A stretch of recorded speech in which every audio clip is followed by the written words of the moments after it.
நண்பர்களே, இன்று மே மாதம் 26ஆம் தேதி லண்டனில் இப்பொழுது நேரம் காலை 3:45. ஈரான் மீது அமெரிக்கா தாக்குதல் நடத்தியிருக்கிறது. இப்பொழுது ஒரு 2 மணித்தியாலத்துக்கு முன்பு இந்த தாக்குதல் நடத்தப்பட்டிருக்கிறது. இப்ப என்ன விஷயம்னா, இதனால் தான் ஈரான் சொல்கிறது அமெரிக்காவை நம்ப முடியாது, இஸ்ரேலை நம்ப முடியாது, அமெரிக்காவோடு ஒப்பந்தம் ஏற்படுத்துவதற்கு உறுதியான வெளிநாடுகள் வர வேண்டும். ரஷ்யாவோடு பேச்சுவார்த்தை நடத்துகிறது, சீனாவோடு பேச்சுவார்த்தை நடத்துகிறது மற்றும் இப்பொழுது கட்டாருக்கு அதிகாரிகள் போயிருக்கிறார்கள். ஈரான் அதிகாரிகள் போயிருக்கிறார்கள். வெளியுறவுத்துறை அமைச்சர் போன்றவர்கள் போயிருக்கிறார்கள். ஆகவே அமெரிக்காவோடு பேச்சுவார்த்தை நடத்துவதென்றால் உறுதியான பின்புலம் உள்ள பல நாடுகள் இருக்க வேண்டும். ஏன்னா இவர்கள் திடீரென்று பேச்சுவார்த்தைகளை முறித்துவிட்டு தாக்குதல் நடத்துவார்கள். உறுதியான ஒரு ஒப்பந்தம் வேண்டும் என்பதுதான் ஈரானுடைய முக்கியமான குறிக்கோளாக இருக்கிறது. அது தொடர்பான விவரங்களை நாம் இப்பொழுது பார்ப்போம். என்ன தாக்குதல் நடந்தது, எங்க என்ன விஷயம் என்று. சப்ஸ்கிரைப் செய்யாத அன்பர்கள் சப்ஸ்கிரைப் செய்யுங்கோ, லைக் பட்டன் அழுத்துங்கோ, ஹை பட்டன் அழுத்துங்கோ. உடனுக்குடன் உங்களுக்கு செய்திகள் வந்து சேரும். விஷயம் என்னென்னா, தெற்கு ஈரானில் உள்ள பந்தர் அப்பாஸ் பகுதியிலே முக்கியத்துவம் வாய்ந்த துறைமுக நகரத்துக்கு அருகில் உள்ள பகுதிகளை குறிவைத்து அமெரிக்க படைகள் இப்பொழுது எந்தவித ஆத்திரமூட்டலுமின்றி தாக்குதல்களை நடத்தியதாக அமெரிக்க ஊடகங்களின் அறிக்கைகள் தெரிவிக்கின்றன. திடீரென்று தாக்குதல் நடத்தியிருக்கிறார்கள் ஈரான் மீது. இந்த தாக்குதல்களை நடத்தியவர்களை ஒப்புக்கொள்ள வேண்டிய ஒரு கட்டாயத்துக்கு தற்பொழுது தள்ளப்பட்டிருக்கிறார்கள். தாங்கள் தாக்குதல் நடத்தினோம் என்பதை சொல்கின்றார்கள். ஒரு பக்கம் பேச்சுவார்த்தை, ஒரு பக்கம் தாக்குதல் என்று ஒரு ஒரு பிரச்சனைக்குரிய விஷயமாகவே இந்த விஷயம் போய்கொண்டிருக்கிறது. ஈரானிய படைகளால் ஏற்படுகின்ற அச்சுறுத்தல்களிலிருந்து தமது துருப்புகளை பாதுகாப்பதற்காக அமெரிக்க படைகள் இன்று தெற்கு ஈரானில் தற்காப்பு தாக்குதல்களை நடத்தின என்றும், ஹோமோஸ் நீரிணையை சுற்றி நிகழ்ந்ததாக கூறப்படும் வெடிப்புகள் குறித்து கேட்கப்பட்ட பொழுது சென்கோம் செய்தி தொடர்பாளர் திமோதி ஹாக்கின்ஸ் CNN-க்கு அளித்த அறிக்கையிலே தெரிவித்திருக்கிறார். ஏவுகணை தளங்களை தாக்கியதாகவும் மற்றும் கன்னிவெடிகளை புதைக்க முயன்ற ஈரானிய படகுகளை தாக்கியதாகவும் சென்கோம் சொல்கிறது. பந்தர் அப்பாஸுக்கு கிழக்கிலும் ஹோமோஸ் நீரிணையை ஒட்டியுள்ள கடலோர பகுதிகளிலும் பல தாக்குதல்கள் நடந்ததாக உள்ளூர் மக்கள் சொல்கின்றார்கள். IRNA மற்றும் மெஹர் செய்தி நிறுவனமும் சொல்கிறது. ஈரானின் செய்தி நிறுவனங்கள் இந்த செய்தியை இரவு வெளியிட்டிருக்கின்றன. இருப்பினும் துறைமுக நகரத்தில் நிலைமை முழுமையாக கட்டுப்பாட்டில் இருப்பதாகவும் ஈரான் சொல்கிறது. இயல்பு நடவடிக்கைகள் தடையின்றி அந்த துறைமுகத்தில் தொடர்வதாகவும் ஈரான் சொல்கிறது. தஸ்னீம் மற்றும் ஃபோர்ஸ் செய்தி நிறுவனங்களும் இதே போல சொல்லிக் கொண்டிருக்கின்றன. பல வெடிச்சத்தங்கள் கேட்டதாக குறிப்பிட்டன. ஈரானிய பாதுகாப்பு அமைப்புகளும் அதிகாரிகளும் விரைவாகவும் திறமையாகவும் பதிலளித்ததாக உடன் அவர்களும் தாக்குதல் நடத்தியதாகவும் குறிப்பிடப்பட்டிருக்கிறது. இந்த பலவீனமான போர் நிறுத்தத்தை ஈரான் தொடர்ந்து கடைபிடித்து வந்த போதிலும் பாரசீக வளைகுடாவில் பதட்டத்தை தணிப்பதிலே அதன் அசைக்க முடியாத உறுதிப்பாட்டையும் மீறி அமெரிக்காவினுடைய இந்த தாக்குதல் நடத்தப்பட்டிருக்கிறது. தாக்குதல்களின் இலக்குகள் ஏவுகணை தளங்கள், கனிவெடிகளை புதைக்க முயன்ற ஈரானிய படகுகள் என்று சொன்னாலும் கூட தொடர்ந்து நடைபெற்று வருகின்ற போர் நிறுத்தத்தின் பொழுது அமெரிக்க படைகள் நிதானத்தை கடைபிடித்து வருகின்றன என்றும் அவர் குறிப்பிட்டிருக்கின்றார்.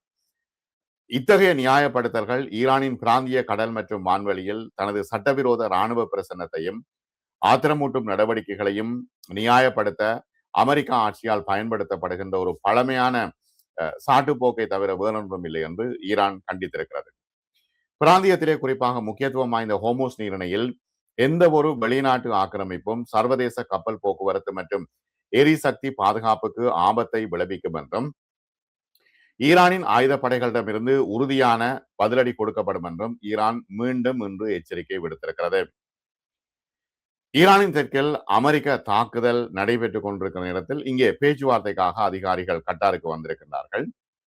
ஈரான் மீதான அமெரிக்க இஸ்ரேல் போரை முடிவுக்கு கொண்டு வருவதற்கான சாத்தியமான ஒப்பந்தத்தில் உள்ள கருத்து வேறுபாடுகளை பற்றி விவாதிக்கத்தான் தெஹ்ரானை சேர்ந்த உயர்மட்ட பேச்சுவார்த்தையாளர்கள் கட்டாருக்கு பயணம் செய்திருக்கிறார்கள். ஏன்னா கட்டாரையும் இதுக்குள்ள இழுத்துவிட்டு ஒரு ஒப்பந்தத்தை உறுதியான முறையில் செய்வதற்கு ஈரான் முயற்சிக்கிறது. இப்ப ஒரு சர்வதேச நாடுகள் இல்லாவிட்டால் அமெரிக்கா இதனை சரியாக கையாள மாட்டாது. நேரடியாக ஈரான் சொல்லிட்டு நேரடியாக நாங்கள் அமெரிக்காவோடு கையெழுத்திட மாட்டோம். ஆனால் இதிலும் இப்ப பிரச்சனை இருக்கு. அந்த விஷயங்களையும் நான் சொல்றேன். முன்னேற்றம் ஏற்பட்டிருந்தாலும் கூட ஒரு ஒப்பந்தம் உடனடியாக கைச்சாத்திடப்படக்கூடும் என்ற அர்த்தம் இல்லை என்று ஈரான் வெளியுறவு அமைச்சக செய்தி தொடர்பாளர் இன்று எச்சரிக்கை விடுத்திருக்கிறார். போரை முடிவுக்கு கொண்டு வருவதற்கான ஈரானுடனான ஒப்பந்தத்தில் சவுதி அரேபியா, பாகிஸ்தான் மற்றும் துருக்கி உள்ளிட்ட பிராந்திய சக்திகள் இஸ்ரேலோடு உறவுகளை இயல்பாக்குவதற்கான அபிரகாம் உடன்படிக்கையில் கையெழுத்திட வேண்டும் என்று இன்றும் ட்ரம்ப் ட்ரூத் சோசியல்ல எழுதியிருக்கிறார். இந்த அபிரகாம் உடன்படிக்கையில எல்லாரும் வாங்கோ, இஸ்ரேலை பாதுகாருங்கோ என்றதான் ட்ரம்பினுடைய நோக்கம். ட்ரம்ப் எல்லாவற்றையும் குழப்பி விட்டார். உண்மையில ஒபாமாவுடைய ஒப்பந்தம் இருந்து அதை இன்னும் ஒரு 10 வருஷம் நீடித்திருந்தால் எந்த பிரச்சனையும் இல்லாம போயிருக்கும். ட்ரம்ப் தன்னுடைய தலையில தானே மண்ணை வாரி போட்டு கொண்டார். இப்ப அபிரகாம் உடன்படிக்கைக்கு வாங்கோ வாங்கோன்னு ஒரு பெரிய ட்வீட் ஒன்று போட்டிருக்கிறார். அடுத்த இன்னொரு பிரச்சனை, லெபனான்ல ஹிஸ்புல்லாவுக்கு எதிராக கடுமையான தாக்குதல்களை நடத்த இஸ்ரேலிய பிரதமர் பெஞ்சமின் நெதன்யாகு இன்று உத்தரவிட்டிருக்கிறார். இப்ப இதையும் ஈரான் சொல்லிக் கொண்டிருக்கிறது. இங்க தாக்குதல் நடத்தினாலும் இந்த உடன்படிக்கைக்கு நாங்கள் வரமாட்டோம் என்று சொல்லிக் கொண்டிருக்கிறது. லெபனான் சுகாதார அமைச்சகம் இன்று வெளியிட்ட அறிக்கையில சொல்லியிருக்கிறது, மார்ச் 2 முதல் இஸ்ரேலிய தாக்குதல்களில் குறைந்தது 3185 பேர் கொல்லப்பட்டிருக்கிறார்கள். 9633 பேர் காயமடைந்திருக்கிறார்கள். இஸ்ரேலிய வான்வெளி தாக்குதல்களில் பெக்கா பள்ளத்தாக்கு பகுதியையும் தெற்கு லெபனானையும் தாக்கியிருக்கின்றன என்று சொல்லியிருக்கிறார். அதற்கிடையில் அமெரிக்க வெளியுறவுத்துறை செயலாளர் மார்க்கோ ரூபியோ ரஷ்ய வெளியுறவு செயலாளர் செர்ஜி லாவ்ரோவோடு தொலைபேசியில் பேசியிருக்கிறார். ஈரான் நிலைமை, உக்ரைன் மீதான மாஸ்கோவின் போர் குறித்து பேசியிருக்கிறார்கள் என்று அமெரிக்க வெளியுறவுத்துறை சொல்கிறது. லெபனான் மற்றும் இஸ்ரேலிய அதிகாரிகளுக்கு இடையிலான சமீபத்தில் ஒப்புக்கொள்ளப்பட்ட போர் நிறுத்த நீடிப்பு இருந்த போதிலும் ஹிஸ்புல்லாவுக்கு எதிரான தாக்குதல்களை இஸ்ரேல் தீவிரப்படுத்தும் என்று நெதன்யாகு மீண்டும் சூளுரைத்திருக்கின்றார். நாங்கள் அவர்களை முற்றிலுமாக அழிப்போம் என்று சொல்லியிருக்கிறார். இதற்கிடையில ட்ரம்ப் சொல்கின்றார், இதற்கு முன்பு பலமுறை கூறியிருந்ததை போல இப்பொழுதும் இந்த ஈரான் ஒப்பந்தத்தில் கொஞ்சம் சிக்கல் இருக்கிறது என்று தற்பொழுது ட்ரம்ப் சொல்லியிருக்கின்றார். வார இறுதியிலே இந்த வரைவுகள் தொடர்பாக பேசப்பட்டதுதானே. பொதுவாக ட்ரம்ப் மற்றும் மாகா உறுப்பினர்களுக்கு இடையே கடுமையான விமர்சனங்கள் இருந்தன என்றும் சொல்லியிருக்கின்றார்கள். ஈரானுக்கும் அமெரிக்காவுக்கும் இடையிலான இந்த ஒப்பந்தம் 95% முடிவடைந்து விட்டது என்றும் மீதமுள்ள 5% எட்டாக்கனியாக இருக்கிறது என்றும் ட்ரம்ப் சொல்லிக் கொண்டிருக்கின்றார். பந்தர் அப்பாஸில் நடந்த தாக்குதல்களை ஈரானிய படைகளால் ஏற்படும் அச்சுறுத்தல்களிலிருந்து துருப்புக்களை பாதுகாப்பதற்கான தற்காப்பு தாக்குதல்கள் என்று ட்ரம்ப் விவரித்திருக்கிறார். ஏவுகணை தளங்கள் மற்றும் ஈரானிய படைகள் மீது தாக்குதல் நடந்தாலும் ஈரான் இந்த தாக்குதல்களை நிதானமாக பாதுகாத்ததாக சொல்லியிருக்கின்றார். அமெரிக்க தரப்பில் யாருக்கும் காயம் ஏற்படவில்லை. ஈரானும் திருப்பி தாக்கி இருக்கிறது. அமெரிக்க தரப்பில் யாருக்கும் காயம் ஏற்படவில்லை என்றும் குறிப்பிட்டிருக்கின்றார். போர் நிறுத்தம் ஆரம்பித்த உடனேயே இது போன்ற பல சிறு மோதல்கள் நடந்திருக்கின்றன. இதை போர் நிறுத்த மீறலாக தான் கருதவில்லை என்றும் ட்ரம்ப் சொல்லியிருக்கிறார். அமெரிக்க தரப்பிலிருந்து குறைவான தகவல்களை வந்து கொண்டிருக்கின்றன. இந்த மோதல் அசாதாரணமானதா என்பதுதான் இப்பொழுதுள்ள பிரச்சனை. இதை தொடர்ந்து பெரிய மோதல்கள் ஏற்படுமா அல்லது இப்படியே வைத்துக் கொண்டு பேச்சுவார்த்தைகளை நடத்துவார்களா? இவர்கள் பேச்சுவார்த்தை நடத்தி கொண்டிருக்கும் பொழுது ஏற்கனவே இஸ்ரேல் தான் தாக்குதலை நடத்தியது. இப்பொழுது அமெரிக்காவே தாக்குதல்களை நடத்தி இருக்கிறது. ஆனால் பேச்சுவார்த்தைகளை முன்னெடுத்து சென்று ஒரு அமைதி ஒப்பந்தத்தை உறுதிப்படுத்த ட்ரம்ப் ஆர்வமாக இருக்கிறாரா என்று கேட்டால் ஆர்வமாக இருக்கிறார். சரியாக ஒரு வாரத்துக்கு முன்பு இதே நாளில் ட்ரம்ப் ஒரு தாக்குதலை ஆரம்பிக்க இருந்தார் என்றும், ஆனால் வளைகுடா நாடுகளின் தலையீடு காரணமாக அதை தாமதப்படுத்த முடிவு செய்தார் என்றும் தெரிவிக்கப்பட்டிருக்கிறது. இந்த சம்பவம் ஒரு சிறிய தடையாகத்தான் கருதப்படும். இந்த இப்ப நடந்த தாக்குதல் சம்பவம் சிறிய தடையாகத்தான் கருதப்படும். இந்த நிலையில் இது அமைதி பேச்சுவார்த்தைகளை தடம்புரள செய்யாது என்றும், தெற்கு ஈரானில் உள்ள தங்களது அமெரிக்க படைகள் தாக்குதல் நடத்தியதை அவர் ஒப்புக்கொண்டிருக்கின்றார். ஈரானிய படைகளால் அச்சுறுத்தல் வரக்கூடாது என்பதற்காக தாக்குதல் நடத்தப்பட்டதாக ஃபாக்ஸ் நியூஸுக்கும் தெரிவித்திருக்கின்றார்கள் அமெரிக்க செய்தி தொடர்பாளர். ஏவுகணை தளங்கள் மற்றும் கண்ணிவெடிகளை புதைக்க முயன்ற ஈரானிய படகுகள் ஆகியவைதான் இந்த இலக்கிலே அடங்கி இருக்கின்றன என்றும் சொல்லப்பட்டிருக்கிறது. அடுத்த விஷயம், இந்த செறிவூட்டப்பட்ட யுரேனியம். இதனை இல்லாமலாக செய்ய ஈரானிடம் பல வழிகள் இருக்கின்றன என்று ஈரான் சொல்கிறது. ஓமானுக்கான முன்னாள் அமெரிக்க தூதுவர் ரிச்சர்ட் ஷாமியரம் இதனை உறுதிப்படுத்துகின்றார். ஈரானின் அதிக செறிவூட்டப்பட்ட யுரேனியம் குறித்த ட்ரம்பின் சமீபத்திய கருத்துக்கள் ஈரான் ஒப்புக்கொள்ளக்கூடிய சாத்தியமான வழிகளை சுட்டி காட்டுவதாக அவர் தெரிவித்திருக்கின்றார். இந்த பிரச்சனையை தீர்க்க ஈரான் ஒப்புக்கொள்ளக்கூடிய வழிகள் உள்ளன என்றும், அதிபர் ட்ரம்புக்கு அது ஏற்புடையதாக இருக்கும் என்றும் ஷாமியர் தெரிவிக்கிறார். ஈரான் தன்னிடம் தற்பொழுது உள்ள அதிக செறிவூட்டப்பட்ட யுரேனியத்தின் அளவை குறைத்து ஒரு குறிப்பிட்ட அளவு குறைந்த செறிவூட்டப்பட்ட யுரேனியத்தை கையிருப்பாக வைத்திருப்பது இதில் அடங்கும் என்று அவர் சொல்கிறார். அல்லது ரஷ்யாவுக்கு அனுப்புவது தொடர்பாக அவர்கள் யோசிக்கலாம் என்று சொல்கின்றார்கள். இதற்கிடையில இஸ்ரேல் இந்த போர் நிறுத்த ஒப்பந்தம் ஏற்படக்கூடாது என்றே தற்பொழுது தொடர்ச்சியாக முட்டுக்கட்டைகளை போட்டுக் கொண்டு வருகிறது. இஸ்ரேலுக்கு பயம், இந்த போர் நிறுத்த ஒப்பந்தம் வந்துட்டா ஈரான் தோல்வியடைந்த அமெரிக்காவும் இஸ்ரேலும் தோல்வியடைந்த நாடுகளாக மாறிவிடும் என்கின்ற ஒரு கேவலம் தங்களுக்கு ஏற்பட்டுவிடும் என்றும் ஈரானை எவ்வாறாவது இல்லாமலாக்க வேண்டும் என்றும் இஸ்ரேல் யோசித்துக் கொண்டிருக்கிறது. இஸ்ரேலுக்கு இந்த ஒப்பந்தத்துல உடன்பாடே இல்லை.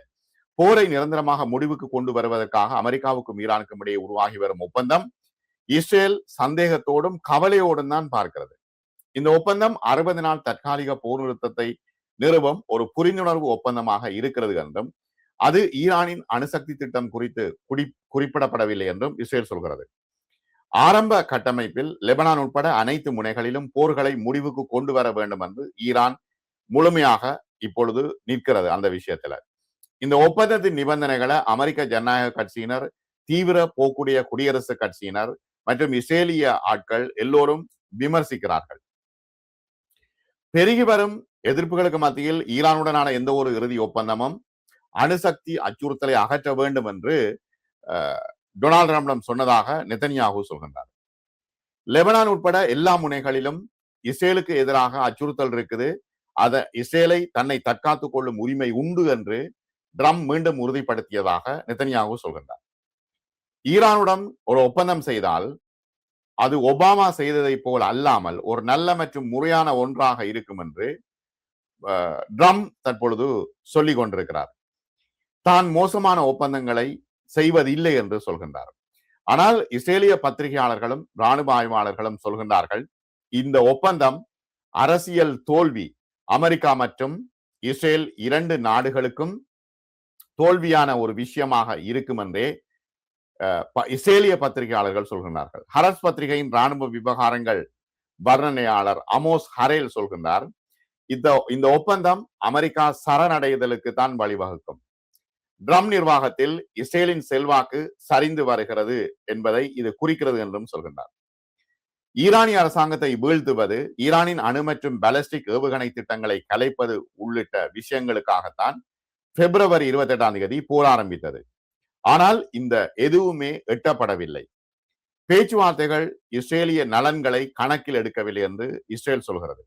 மூத்த இஸ்ரேலிய பாதுகாப்பு அதிகாரி சொல்கின்றார், ஈரான் தொடர்பான நிபுணர் டேனி சிந்தினோவிச், இராணுவ நடவடிக்கையை வடிவமைத்தவர்கள் ஈரானை உண்மையாக புரிந்து கொள்ளவில்லை, ஈரானிடம் இவர்கள் ஏமாந்து விட்டார்கள் என்று குறிப்பிடுகின்றார். பெஞ்சமின் நெதன்யாகுவின் வியூகம் சரிந்து விட்டது என்பதை இந்த போர் நிரூபித்துள்ளது என்று அவர் தெரிவித்திருக்கிறார்.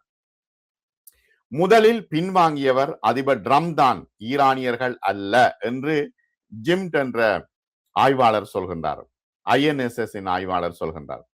எடியோ தகர்னோத் பத்திரிகையின் மூத்த அரசியல் கட்டுரையாளர் நஹீம் பார்னியா சொல்கின்றார், உருவாகி வருகின்ற இந்த ஒப்பந்தம் இஸ்ரேல் மற்றும் அமெரிக்கா இரண்டு நாடுகளுக்கும் தோல்வியாக அமையும் என்பதில் மாற்று கருத்தில்லை என்று அவர் குறிப்பிடுகின்றார். எனவே இந்த நிலைமையிலே நெதன்யாகுவின் லிக்குட் கட்சியைச் சேர்ந்த நெசட் உறுப்பினர் டேவிட் பிட்டன், போரின் ஆரம்பத்தில் இஸ்ரேலில் இருந்த எதிர்பார்ப்புகள் தற்பொழுது இல்லாமலாகிவிட்டன என்று அவர் குறிப்பிடுகின்றார். எனவே இஸ்ரேலுக்கு இந்த ஒப்பந்தத்தில் விருப்பமில்லை. எவ்வாறாவது போரை ஆரம்பித்து ஈரானை முடிக்க வேண்டும் என்று அவர்கள் நினைக்கிறார்கள். ஆனால் அது உடனடியாக சாத்தியமில்லை. ஈரான் திருப்பி அடித்தா இஸ்ரேலும் தாங்காது, அமெரிக்காவும் தாங்காது.